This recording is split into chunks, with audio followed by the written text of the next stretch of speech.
இன்னொன்னு எல்லாருக்கும் மனசுக்குள்ள ஜூனியர்ன்ற ஒரு விஷயம் இருக்கு. அப்போ வந்து எங்களுக்கும் ஒரு இது இருக்கு, நாங்க வரணும்னு அவசியம் இல்லை. இவரு இன்னொன்னு அந்த பில்டிங்குள்ள இருக்கிற ஆபீசர்ஸ் கண்டிப்பா பார்த்தே ஆகணும். ஸோ அதுதான் பார்த்தோம். அதுக்கு வந்து அவங்க இன்னொரு ஒரு குறையும் வருத்தத்தை தெரிவிச்சாரு. இது தமிழக அரசு வந்து இந்த விஷயத்துல வந்து இப்போ ஒரு விவாத பொருளாயிடுச்சு.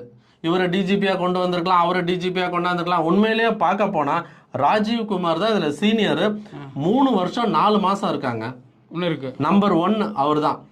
அடுத்தது சீமா அகர்வால் மேடம், அவங்க வந்து அடுத்த வருஷம் 90 நெக்ஸ்ட் ஜூன்ல 90 பேட்ச் ஆஃபீஸர் நெக்ஸ்ட் ஜூன்ல வந்து அவங்க ரிட்டையர்மெண்ட் ஆகிறாங்க. அதுக்கப்புறம் சந்தீப் ராய் ரத்தோட அவர் வந்து இப்போ சென்னை கமிஷனராக இருந்தாரு. இவர் வந்து 92 பேட்ச் February 28 2028 தான் ரிட்டையர்ட் ஆகிறாரு.